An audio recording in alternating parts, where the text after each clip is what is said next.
the Sora One Sci-Fi podcast.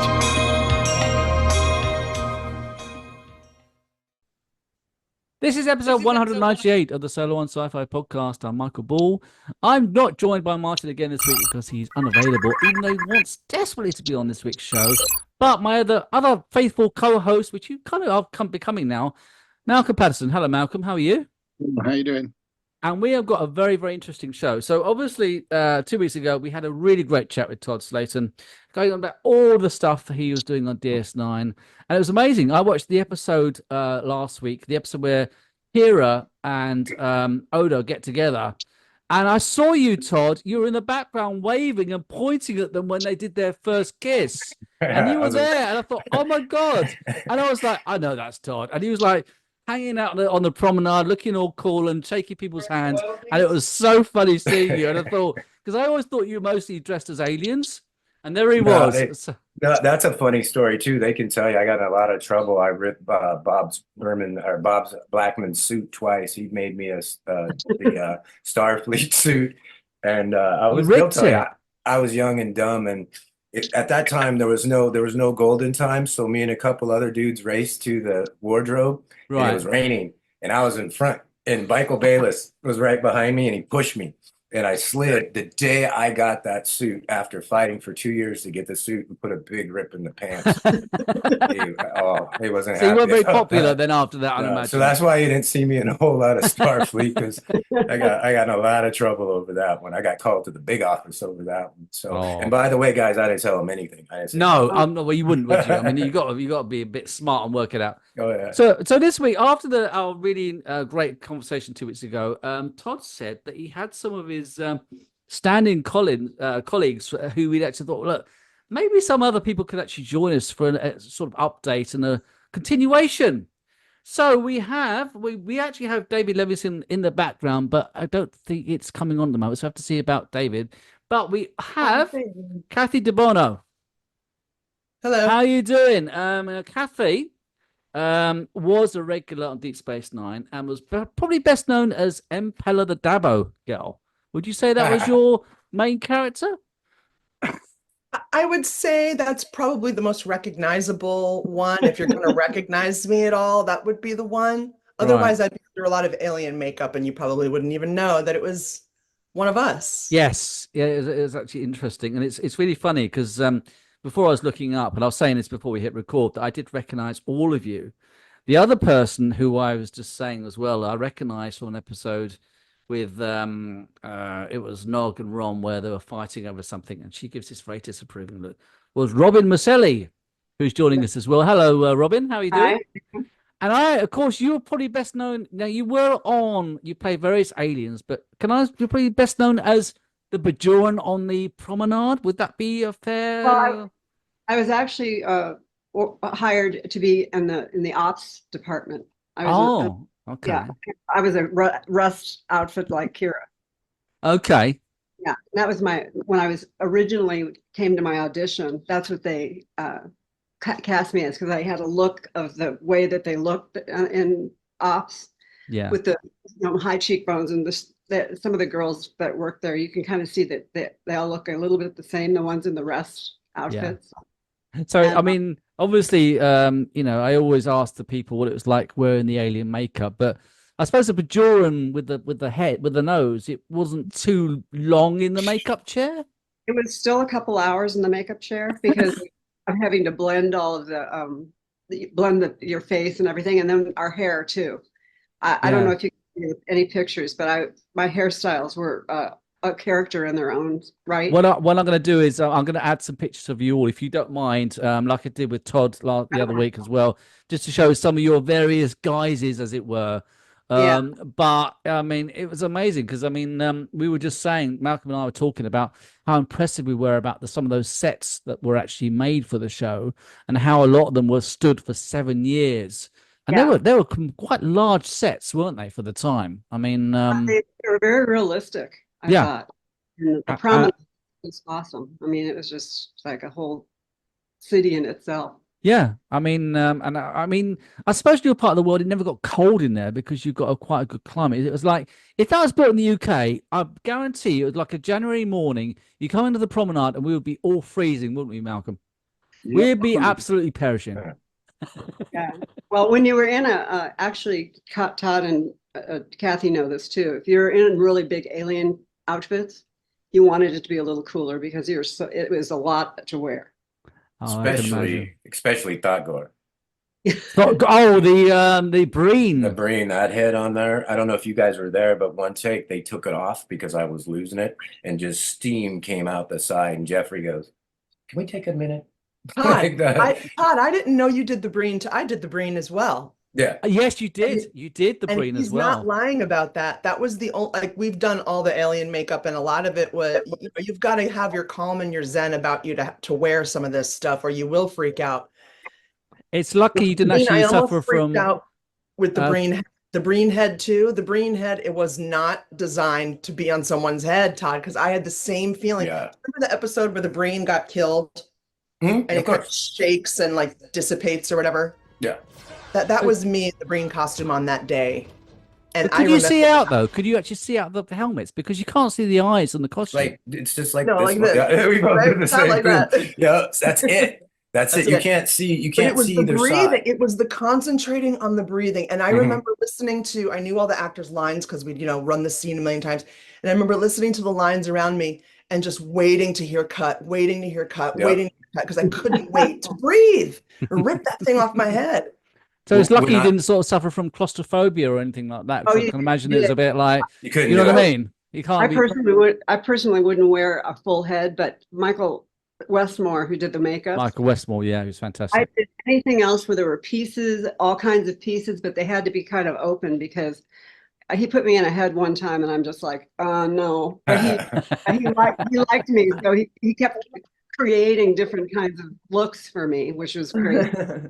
Yeah, they experimented with me. They created looks for her. They do everything on me.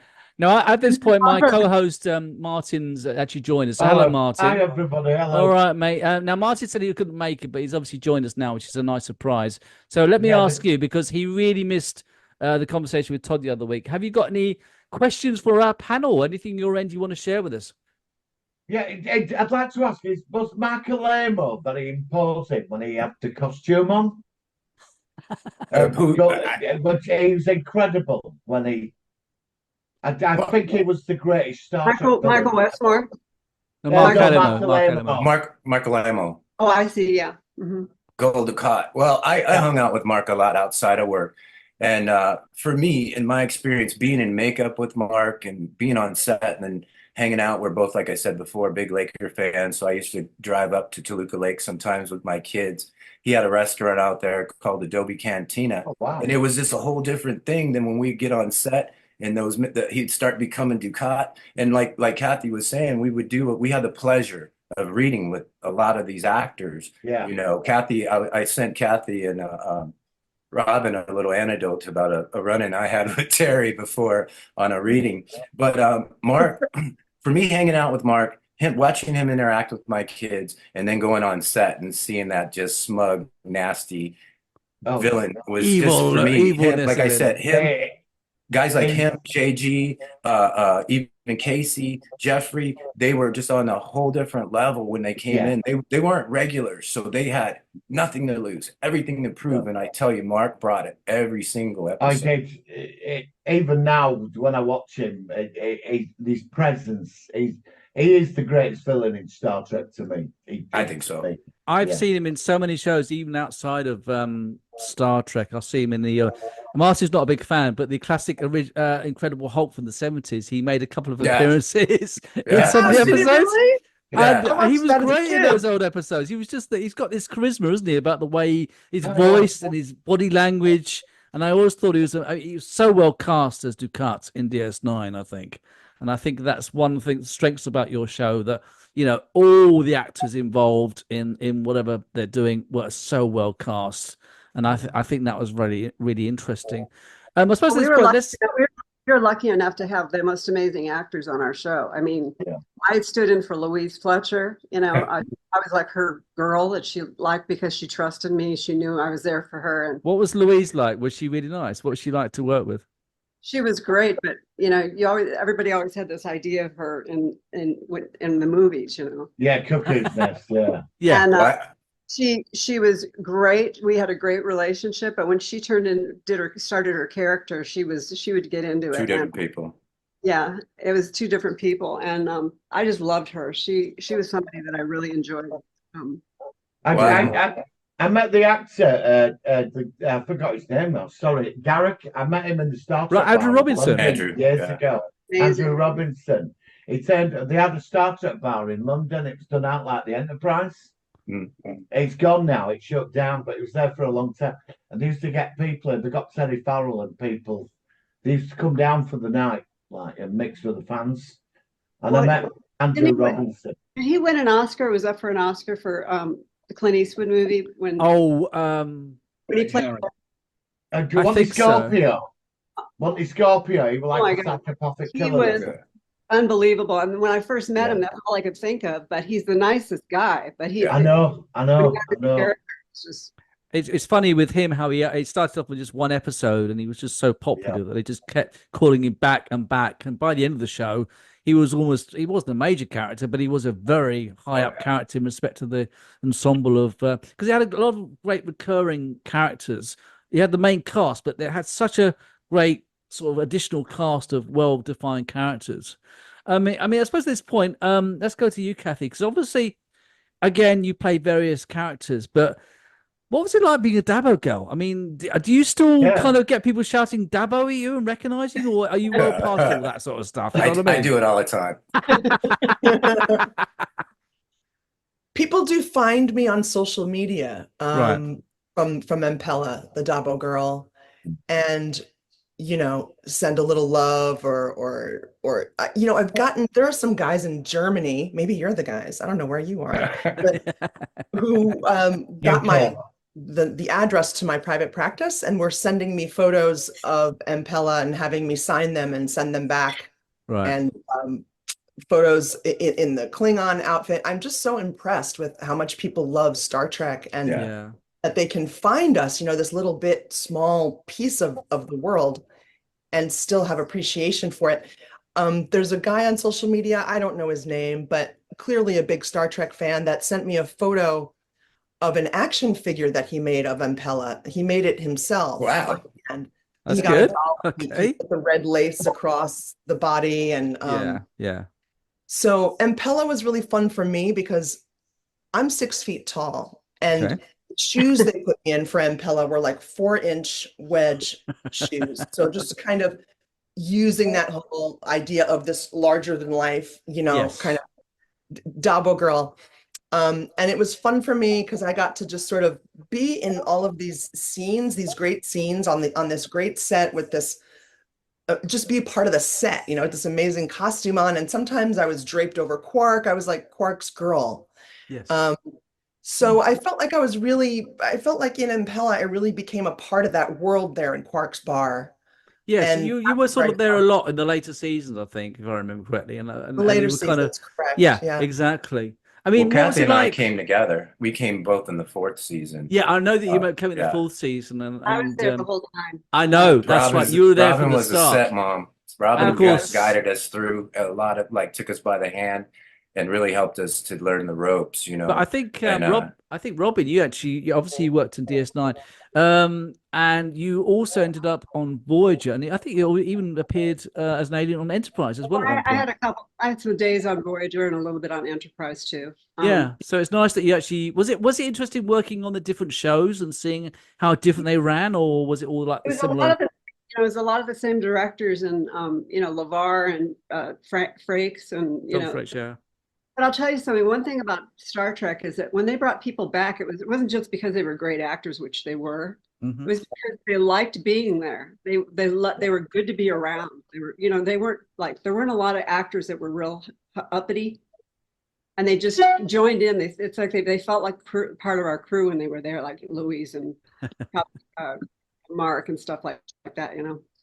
But, they said about when Patrick Stewart did Next Gen, he thought he was going to get cancelled, and he comes from where I come from in Yorkshire, and he's a very Shakespearean type actor, you know, like the theatre, and he was a lot of hard work when they first started, and they wound him up so much. One day he just cracked his bust out. I heard about that. Oh, yeah, The first that season sounds was very familiar to me. serious. Yeah. Eventually, he thought, no, this is a fun group. Let's just sort of like loosen up a bit. And I think that's fascinating how, you know, you go into something you're not familiar with and you act a certain way. And after a while, and maybe you guys all had the same feeling that you thought, yeah, this is a nice group of people and we can relax a bit and we can make friends and we can hang out and chill out and do the stuff that you're doing. I did notice that some of the people who Dave played, some of them freaked out in their makeup and they had to recast them. Really? I mean, that's the thing. Well, I remember, I can't remember his character. There was a character on Enterprise who he played a reptilian Zindi, and I remember that I can't remember who it was now, but he really had problems with the makeup. Yeah, where he actually played Negan on The Walking Dead. I can't remember the actor, but he appeared on, and apparently he was like claustrophobia. And it's amazing how I suppose an actor, they might not have done an alien acting job before where they have all the makeup, and it might be something completely out of their comfort zone. Did you ever feel that? I'm claustrophobic. I'm completely claustrophobic, and the difference is I'm claustrophobic of confined spaces. When I was in the makeup, like I spent 13 hours doing a makeup with Mary Kay that was on set or was on scene for half a second. And if you couldn't handle that, but my grace as someone who's actually passed out from claustrophobia was I knew I wasn't confined. Yeah. I could run. I could rip this off if I had to. So that was how I coped with it. But I've been in, and I won't name any names, but I was there when a couple actors couldn't get in makeup, and you're talking about like 4 o'clock in the morning, we got a problem. Right. You know, when you're going to be a Klingon, your call time is 3 a.m. I told them. Get there. All three of us did that. Is that the longest? Is that the longest makeup then? The Klingon, is that one of the hardest probably ones? I mean, you know what? M'Pella took 3 hours, and you would wonder why. Really? Oh, I'm because she was. Really? There was one episode. I don't know if you guys recognize this. Here's a real Star Trekky test for you. There was one episode where a makeup artist put extended earlobes on M'Pella, and no other makeup artist had done that. Like, I didn't always have the same makeup artist when I was M'Pella. None of us. And so she put these long earlobes on me. So I was like, oh, I guess M'Pella's part alien. And then poof, they were gone the next time. But the hair that they did on M'Pella is what took a really long time. And sometimes there were artists that really took the time to do M'Pella's makeup in such detail. Like they would put some lace designs on my face and glue it to the face. And there was one episode, well, there probably was more than one, but the one that I know of where Deep Space won an Emmy for makeup. Right. That particular episode was one where M'Pella had really specific like lace across her face, and you know they did it different every time. But the Klingon makeup, yes, it took 4 hours. So you were there at 3 a.m. The crew didn't even get there till 7 a.m. So the crew calls at 7 a.m. You've already been there for I can see Cathy didn't watch my last podcast. When they all came in 4 hours, and you got this like outfit on that weighs, I don't know, how much would you say those outfits weighed, the Klingon outfits? 15 pounds up top. At least, I'd say maybe 20. I mean, with the wig, the wig itself was like 4 pounds. So what was the most uncomfortable outfit? What was the most uncomfortable outfit that you all wore? Oh, the Breen. The Breen was one? No, the Jemadar. How long were you on the set for with all that? The actors didn't come until later, and the staff. You could be on the set with that stuff on for 16 hours. Oh, right. 16 hours. But for that me, was a day we loved because we got paid well on a day like that. Exactly. Right. Kathy, you walk real slow to the makeup chair. Yeah. You're like, I'm already a dead zombie. We could, you guys, those Klingon outfits, this is all coming back to me now. They're so big and stiff that we could sit up like this and just fall asleep in them. Yep. And the outfit would just hold you up. Well, I think for me, one of the experiences, I don't know if they had the experience of doing the what's the one with the Ketracel White? It's the That's Jemadar. Jemadar. Well, okay, my first time doing the Jemadar, like Cathy Oh said. wow, were you a Jemadar? Oh, I've done them all. But what for me, I wasn't used to, like we talked about the claustrophobia. Okay, that's one thing. Now they put this pump on your side, and it's an actual like 9-volt battery pump, and it goes through your neck. Well, for them to get it, it's too big of a hassle. And if you turn it off when they need you, it's a problem. So the whole time that thing's going, and no one but you can hear it. No one, and it's on, you feel it, and you hear it. So for me, the first day of doing that was like a 16-hour day, a golden time day. That night when I got home, my poor ex-wife, I was just tossing and turning because I could not get that. I was hearing it. Yeah, the same sound all day long. We did it the next day. That's a form of low-key torture. It is. What's that?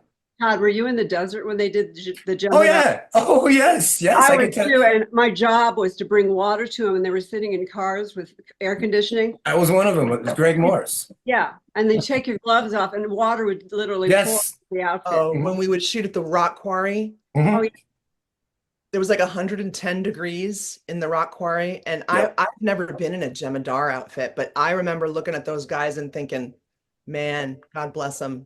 I was photo doubling or body doubling for Terry on that day. So I was in her outfit, which was like a thick spandex Starfleet uniform. Yeah. Well, that particular day, one of those days when William Morris was on set, his son, what's his name? It's not William, his son. But anyway, I remember, and I've told them about this, they'll tell you, it's hurry up and wait. So we're standing there in the desert, and I'm like right on the right. Michael Bayless is on there. We're flanking that main actor. And they kept cutting. It was BC. She kept going, well, wait, should we do this? And I've never seen any actor. He blew up on BC. He goes, we're tossing it. I kept saying, you've got to put them in the car. You've got to put them in air conditioning in between sets. You know how I was really protective of everybody. And because I saw that they were just literally going down. Robin, we had a couple. Were like the set mom. I cared a lot about the background, that they were treated well. I mean, that's why people like to come back on the show and work. Yeah. Well, right from when I got there, you were like a big sister to me. You stayed that way all these years. I'm just an advocate for people who don't really have. You guys had more of a voice because you were stand-ins and worked on the show. When you came on, you had a little bit of a higher. But some of those people had no voice, and so I just wouldn't stand for it, especially after I was there for a little bit, seeing anybody not treated well. And it never happened very much, but a couple times with the people it did, and I didn't like that. Yeah, the truth is there's egos. I mean, we're Hollywood players, but even in the background, there's certain egos that, people have their fragileness and whatnot. And a lot of times, being what you would consider an extra, you get a little disrespected. And Robin was always there, and she did it more diplomatically. I was young then, and I did it with a lot of yelling and stuff like that, which sometimes works. Did you stop doing it that way, Todd? Did you stop? I did, Kath. I did. I grew up. I'm 52 now, guys. So Robin was my big sister. Todd was like I was like the do unto others. I'd go up to her and say, "Would you want to be treated that way?" No. Do unto others and others who do unto you. And I go, no. It's what I like about this is that you're all sort of reminiscing. I mean, Deep Space Nine finished in 1999. That's a long time. That's 25 years ago. We were talking about that. We thought, I wonder if they'll even recognize us. No, I mean, obviously we do, but it's just amazing how that time's gone by so fast. And it's still, and I said this to Todd that when he came on the other week, that, we still really appreciate that everyone involved with this series and how it does mean a lot to a lot of fans, and this is you're part of that legacy, and I think that's great that you've done that. When Deep Space Nine, like the new season would start, your life would stop, and every week, and then you get the videos and the box set, and you just absorb it over. Seen it so many times. It's the best Star Trek. It's like you feel. I don't know. At that time in my life, it was one of the best times. That 7 years was an amazing time for me. It's so funny because when we were shooting it, it was like every year we were like, are we renewed? Yeah. And because at the time it was very controversial. Yeah, it was at the time. Yeah. Yeah. But one other thing I just wanted to say too is our relationships we had relationships with the writers, the directors. I mean, we Yeah. knew they'd come down and we spent a lot of time with everybody. So it was not Oh, a, yeah. you know, I mean, we were there not all day. When usually we say all day, you think 8 hours. 8 hours was a half a day. Nothing. Wow. Luckily, we really enjoyed each other. I remember like fits of laughter where you just can't stop. I remember, so a stand-in's job, and you guys probably know this, is we're meant to be there every time the actors are called to set. They're going to rehearse a new scene. They're going to set up the blocking, which means Terry is going to walk over here. She's going to pick up this thing. She's going to put it down. And all of those moves are very choreographed, right? Yeah. So the stand-ins have to be there to watch their particular actor and take notes and know exactly the moves their actor is going to make. Where are they looking? When are they sitting? When are they doing what? So that while the actors go back to hair and makeup and get ready, the crew is now setting up the lighting and the cameras, and the stand-ins are doing all the moves in the scene. So sometimes these days would be so long, you might wake up from a nap on some dark set and realize they're halfway through a new scene and you haven't been watching. Did you fake it? And Did you you fake it? run to set, and oh my God, try not to get caught out. until You you know? made it. Yeah, Or yeah. one of us would know that that one was missing. We and watch. sort of taking notes for the other one. And like, I'd pop on set like, oh my God, I missed the beginning. And Robin would be there and be like, okay, she's sitting down on that line. And then she walked over there and she picked up that thing. And, you know, these are just the kinds of things that were coming back to me when in anticipation of coming here today, like remembering my experience there. Well, listen, we were just talking off air about obviously the size of the actual sets involved and how it was sort of done. I mean, I suppose a silly question to ask is that if any of you have actually worn a Starfleet uniform, are they really uncomfortable? Because they've always looked really tight. And what are they like? They're the best. They're the easiest ones to wear. I remember They're just a bodysuit. They're just like a one piece zip up. You zip up the back and you're good. Get your hair done. There's hardly any makeup. I mean, the makeup is when you go to a convention. No. I've got friends that are cosplayers. That really the best uniform is wear a Star Trek uniform. You know the little Starfleet badge on those uniforms that we wore? I have one of those. Oh, a proper one. Oh, wow. Yeah. We'll talk, Cathy. I can eBay them.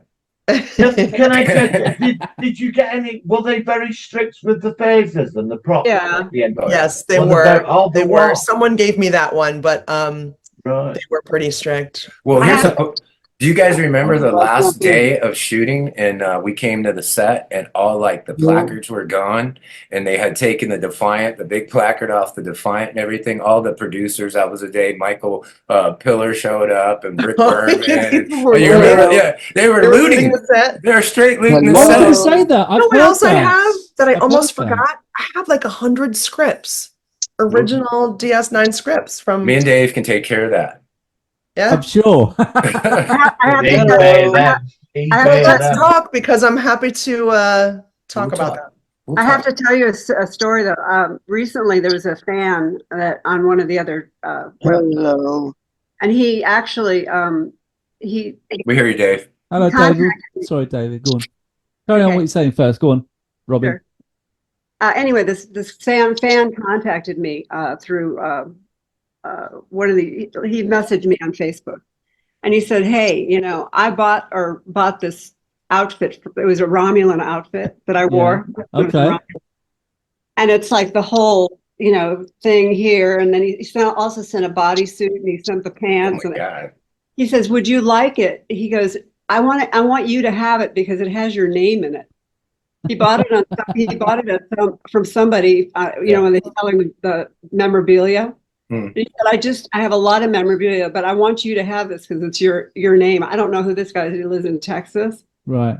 Really nice person. And he's still on my Facebook and stuff, but it just came out of nowhere. And he sent it in a box expecting nothing. It was just so happy for me to have it. That's so awesome. you have your burnt orange Bjorn costume? No, this was a Romulan. Oh. I don't have that. I have little pieces of things, you know, that I got the big shoulders and stuff. But I mean, the makeups that you wear, did you ever get itchy? Yeah, like desperate to scratch and you can't. You just do like this. Yeah. You know what I mean? You get like whatever skinny thing you can, like when you're wearing a cast, you stick it in there and scratch it. But why do you get told off in case you damage the actual makeup and its look? No, I never did for some reason. And that's It's hard, the glue it was hard to actually damage it because to take it off, we really needed to use a lot of product to actually get it off. Mm-hmm. I did read a couple of days ago that Nana visits her, who she wears the Bajoran makeup all the time, but in one episode she had to have the Cardassian makeup on, and she freaked out. She literally had to tear that off when she was finished. She got the massive claustrophobia from it. No names. Yeah, we did this all the time though. Like it was every day we were either something or, the day players when they'd come in and they'd go, "Oh, this is uncomfortable," and this that. And we're like, "Yeah, whatever." You know me. I wasn't having it. No, it's like you're getting paid the big bucks. Just be quiet. No, and M'Pella's costume and M'Pella's costume was a body stocking. It was just a stocking. So imagine a stocking you pull onto your leg, and now imagine a one-piece stocking. And I was 25 years old at the time. Right. And Bob Blackman made this costume, obviously, right on my body. Bob Blackman, I know Rob. Yeah, he did some great designs. Yeah. I had to put that bodysuit on completely naked. Okay. When Bob Blackman came in with a piece of chalk, and then he drew over the important parts on my body where a tailor was going to apply that red lace. And was that awkward though when he was doing it? Like, okay. Here Bob is an open listening. gay. Okay, there you go. I'm an open gay woman. We both felt like the whole sexuality. Okay, I get Actually, he was very professional, Bob. I mean, he's funny guy, but he's professional. And the same with me. When I would take it off, it would be in my, hold it up, it was like as big as a sock. Right. And then you stretch it out and put it on. Even when I wore it on set, I was completely naked underneath it. It was just the lace. Covering the important parts because there was no way to wear anything underneath it. You could I still remember the costume from watching the show. So I can imagine it was interesting to design and wear. So shall we put it that way? So you have the Klingon costumes that are like 22 pounds and you have... That's all right. You'd rather be a Klingon than... Yeah, fair enough.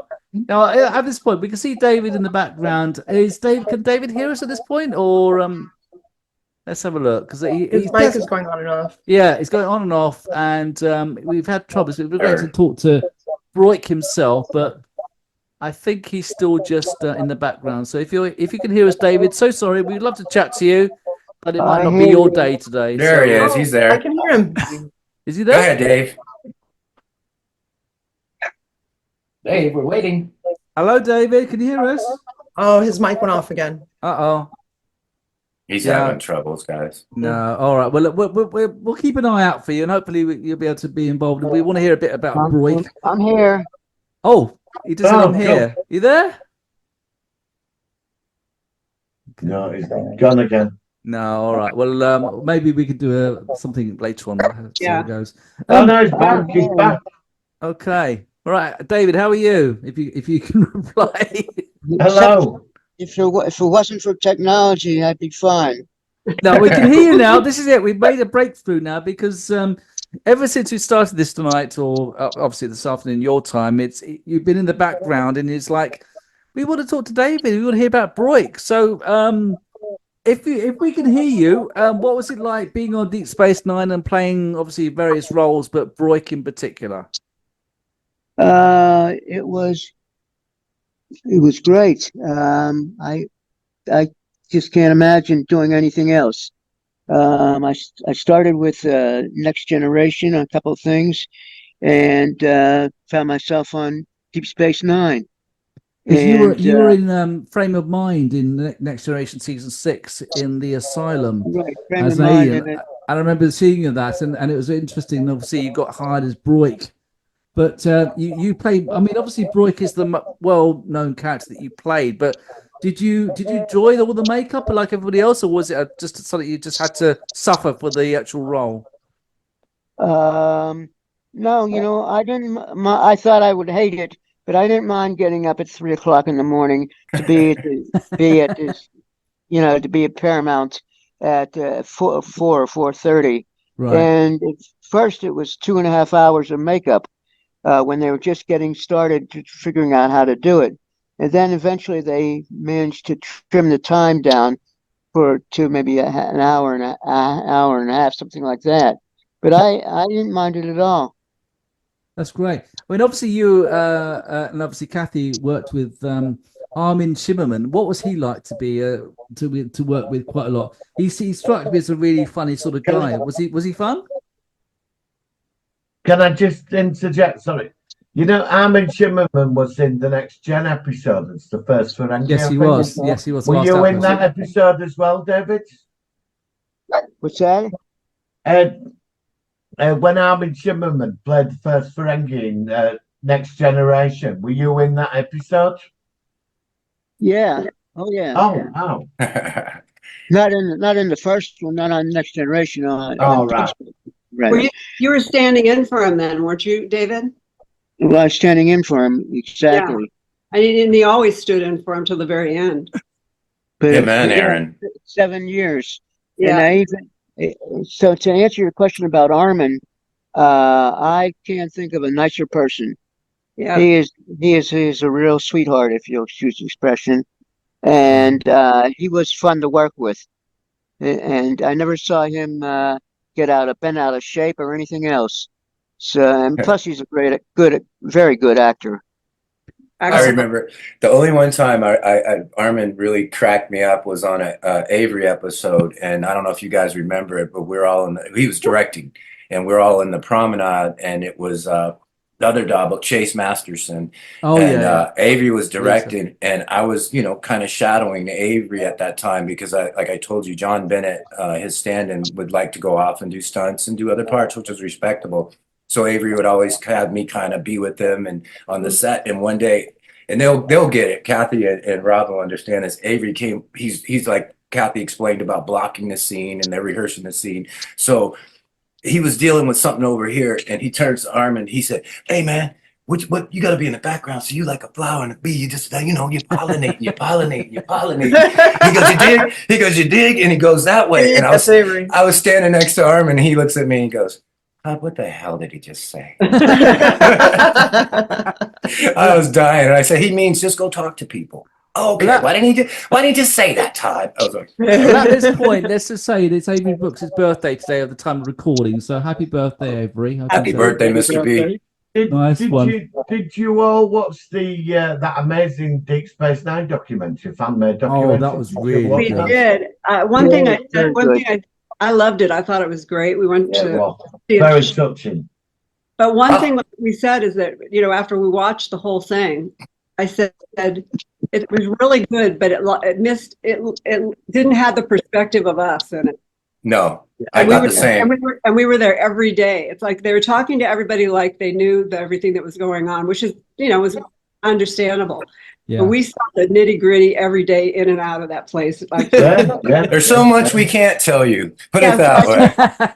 I appreciate that. I said the next one should include us because we've got a lot of better stories than they probably have. Well, the funny thing that just rang a bell with me was a story about Patrick Stewart just having enough. Really? We had our captain one day. He had enough one day. He had enough. He's like done, was he, kind of thing? Yeah. Well, I was going to say we had Brian there not helping guys. You know what I'm talking about. Yeah.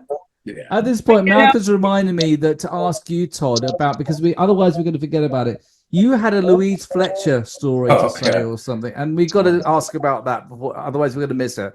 Tell us about that story. Go on. Again, I came in year 4, and you know, I watched the show, and I saw Louise on the show, but I didn't really recognize her. I'm old school. Of course, I know her as Nurse Ratched. Yeah. So who doesn't? They would hand out the call sheets at like what time? Like 6 o'clock or so in the evening for the next day. And I'm walking around looking at the call sheet. And I'm like, Louise Fletcher. And I'm like, Cathy. Well, not Cathy per se, but I'll be like, I go up to like Ralph Johnson. I go, Ralph, Louise Fletcher's going to be here tomorrow. And they're like, okay. And so then I go ask somebody else, and they'd be like, I tell somebody like, oh, yeah, Louise. And I'm like, okay, Todd, So the next day, Louise is on set. She's Kai Wynn. She's dressed up and she's just sitting there looking at her script. And I walk over with we had on set like a craft service crazy, and they bring in like a coffee guy every now and then. So I'm sitting there and I got my little coffee frou-frou or whatever. And I go up and introduce myself to Louise. And Louise is like, oh, good to meet you. What are you drinking? And I'm like, oh, I got a little coffee. You got the coffee guy out there, whatever. She goes, oh, I'll take one with two squirts, and let me get a little pump with some foam on top. And I'm like, whoa, everybody, Louise needs some coffee. And so everybody, oh, Todd's getting Louise coffee. So I run up, give her the coffee. Thanks, sweetheart. So I talked to her for a little bit. Next day, I'm walking by the set with popcorn. Louise is like, hey, honey, where'd you get the popcorn? I said, over at, craft service. She's like, can I get extra butter? And I said, oh, that's why everybody's staying away from Louise. So it took me a minute to So you realized learn. that you learned that. Louise knew Louise knew her celebrity, and I was excited to do it, but I learned quick. I was like, stay away from Louise. She was funny though. She really was a good person. She kind of had a kind of dark sense of humor. Yeah. Did she? Yeah, she'd work it a little bit, and when she was doing her scenes, sometimes too, because she was supposedly that evil person. Yeah. You'd see her go into that, and then she'd come right out of it. She'd laugh. Frightening. Yeah. So, but the one thing about our set is that people had their moments. Yeah. But nobody ever held it against anybody forever. It's like I didn't really have too many moments, except for laughing my ass off with Todd and Cathy about sometimes we got into some laughs that I couldn't even stop. Yeah, we'd have to go outside, literally. No, Cathy, tell them the story about the Klingons. The funniest story that Robin and I can remember, that we still every once in a while, you get a story that becomes one of your own classics within a friendship, and you have to retell it because it kills you. I hope it translates to everybody else. It may not, but I was in my 20s, right? And I come in 3 a.m. one morning get my Klingon makeup on. And I'm already in an emotional state of drama from my relationship. I can't tell you at all what that drama was. I don't remember a stitch of that. It was just kidding. So, I'm obviously waiting to see Robin because she and I were very tight. She was like my big sister on set and my dear friend, and we laughed a lot. And I'm in my makeup, and I'm crying and trying not to cry because they have to keep fixing the makeup. And Robin walks in, and she comes over to me, and she's always had a very dry sense of humor. And she just stands there and looks at me and goes, "You're the ugliest Klingon I've ever seen." And we just, I lost it. She had a really bad makeup artist that day. And I think I was in was I a Klingon too? I don't remember. Yes, you were. Yes, I was you a were. Klingon. I had a great makeup artist. I looked like beautiful Klingon, right? I looked at her, she was like this green color. She looked like she just. I know who did that makeup. Oh my God. We have a photo of it. Can you say, or Todd, or is it something which you're going to keep secret, or what? I don't know. I can guess. I mean, you can tell me if I'm wrong. I don't mind saying. I had this big bulbous nose and the worst hair, and the color was all wrong. And I was just on the edge of emotional, she said that, and I just started crying, laughing. So I couldn't stop laughing. It's the funniest thing I've ever seen because it was she was so ugly.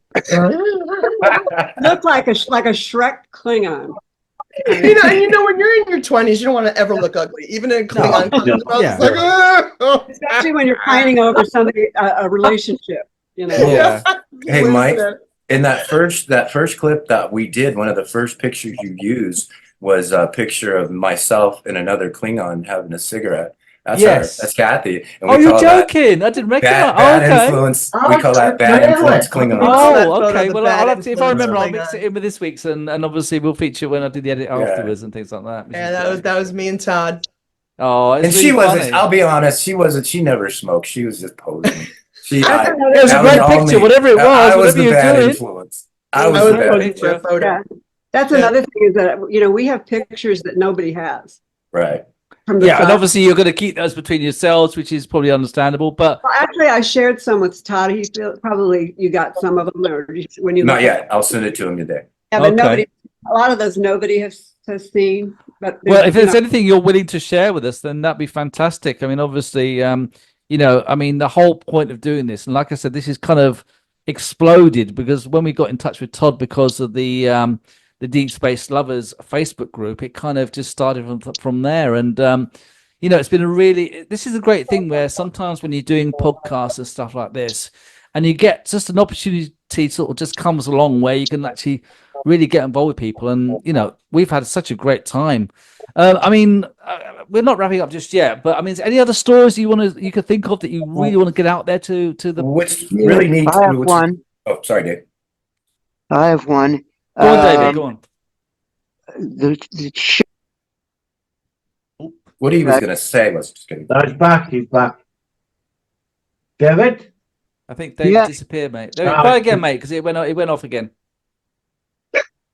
The show started in January of '93. Yep. And a few weeks later, Cliffhanger, David. Cliffhanger. That's Dave, guys. To That's be Dave. continued. So come back and tune in next week.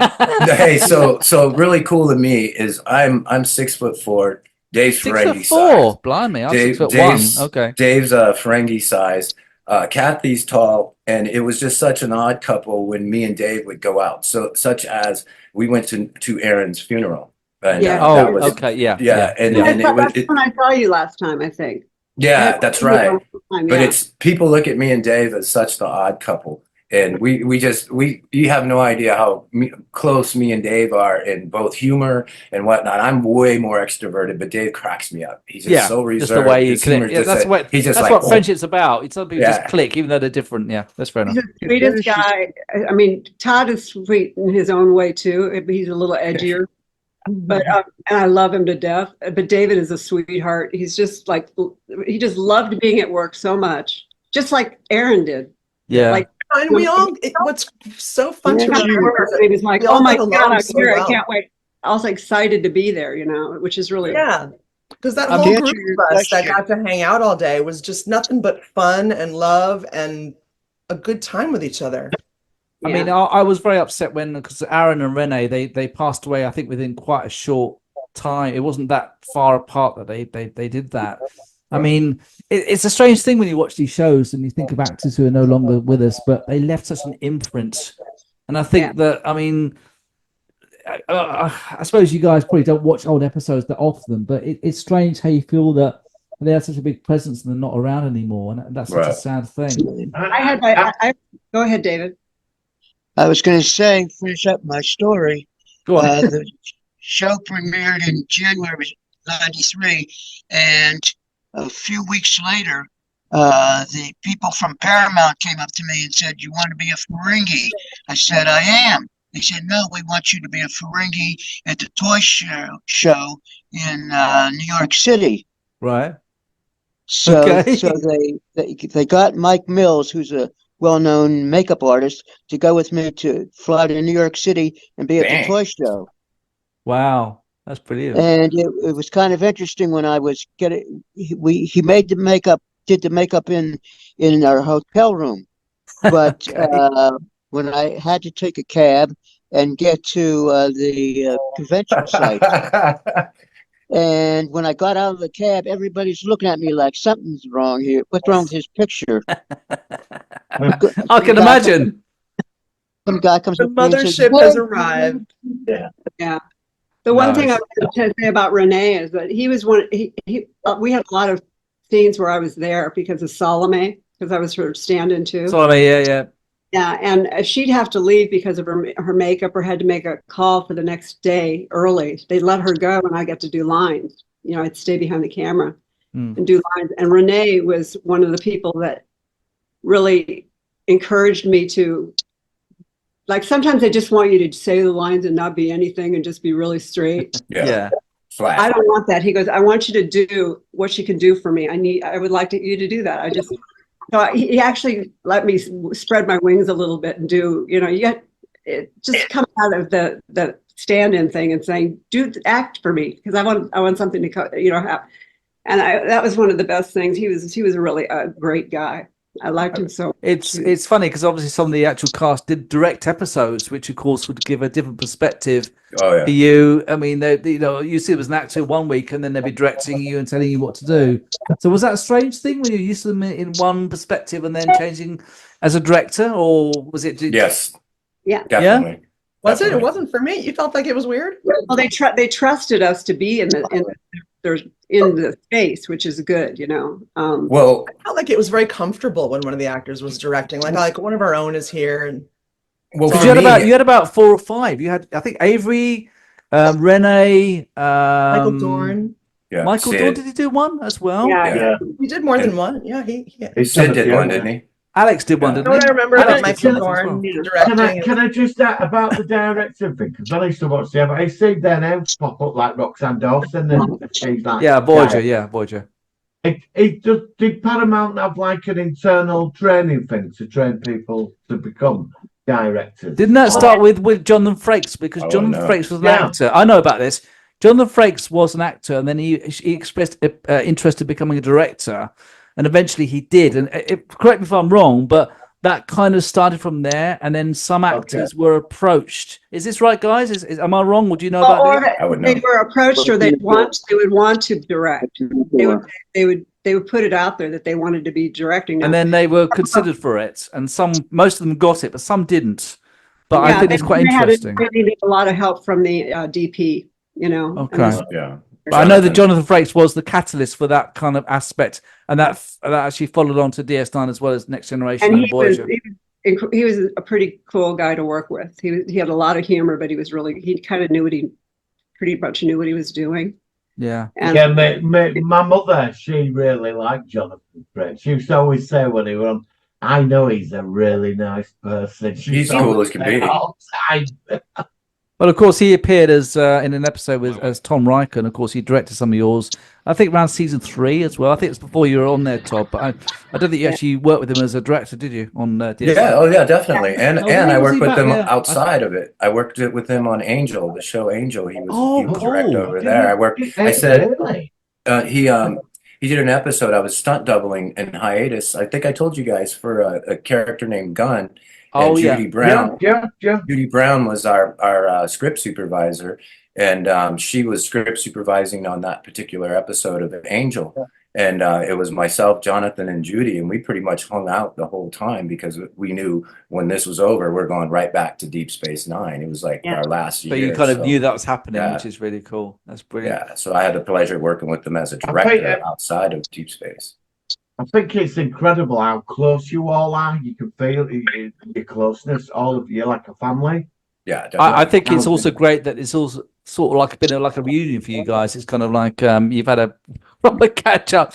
So I think we're going to sort of wrap things up now. So any last words from you individually about working on this series? So let's start with you, Todd. What was your last opinions or your last words about the show? I think for me, my job, like I said before that, was quote unquote discovered in Idlewild, California. I was working for the state parks. I used to watch Deep Space Nine on Sundays with my parents. I left. I after the MTV thing, I started modeling, shaved my hair. Here I'm now I'm working with Avery Brooks. Yeah. You know, Avery Brooks was, like I said, Hawk, Spencer for Hire, and whatnot. Yeah. So for me, that was just amazing. That was amazing. And then going in and becoming having and I'm probably gonna do like Robin. I could see you got a little climped a little, with talking about Renee. But for me, the relationship I built with Broik. Yeah. Really special. Right. That's brilliant. That's really fantastic. Well, let's ask you, Robin. How about you about working? I mean, obviously you mentioned about Renee. Any other last words about the show? It just was for me, it was a really pretty positive experience. I mean, I met some really great people. I still see some of the people, some of the camera guys and these guys. I haven't seen Todd for a while, but it really is good to see him. And I have a feeling we're going to get together soon. You know it. That's good. That's good. We're gonna take the show on the road. What I loved was I learned so much on that show because I was there, every day. And at the end, they let me do voiceovers for the whole last year in the studio. I got to learn how to do voiceovers with some really tough voiceover people that did all Hard that. to get in that. Yeah, and I was able to do that because of one of the producers who is still a friend of mine, who is Steve Oster. And Okay. yeah. And I think we just tried, we proved to them that we were just, they just kept wanting us back. We had 7 days or we had a whole, they paid us for all week, Okay. whether we were there or not, because they wanted to keep us. Brilliant. So it was a full-time job for 7 years. And I was like, where do you get that? When you do it. Yeah. So it's a good experience. How about and you? also, I just want to say the fans are amazing, and they really are fun because they know more than we do. But we appreciate what you've done. Yeah. Cathy, how about you? I like Robin. I have to say I had a really positive experience on Deep Space Nine on many levels. I mean, I was brand new to LA when I got here and ended up working on that show. They were looking for a new stand-in photo double for Terry Farrell, and that's how they found me. I was working on the film Romeo and Michelle's high school reunion.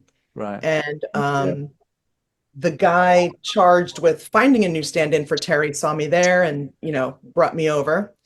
And being a brand new young actor in LA, I couldn't have asked for a better job. Right. No better way to learn what it's like to be on a set than to be a stand-in. Yeah. You're just standing there learning literally everything. Absorbing it all and becoming We had full access. clued up about it. In particular, like Robin was saying, they really had a mind towards allowing us to spread our wings and grow a little bit. Like, like by the last season of Deep Space Nine, M'Pella was speaking. Yes. He wasn't a speaking role until... And you were getting credited by that point in the last episode, I think I read somewhere as well. Yeah. But I'm really glad. I mean, I'm going to have to rush it because I've only got 1 minute left again with the dreaded Zoom. So let's try and ask David if he's still around. David, any last words about working on DS9? I can't say specifically. The whole experience was just great, and even when they let us read lines, off-camera lines, and they treated us like people, not like cattle. Well, listen, I really appreciate everybody for joining us for this really special episode. It's been a lot of laughs. We'll be releasing this next week on my channel. We've got to do something again like this in the future at some point. So please come back. Thank you all so much. Thank you, Martin. Thank you, Malcolm, as well. So we'll catch you next time on the Solo World Sci-Fi podcast. Thank you all. Live long and prosper. Thank you. Bye-bye. You too. Bye-bye. Bring them back, Q. Now! Or what? What? You'll ravish me? Ravish, I'm sorry. I might.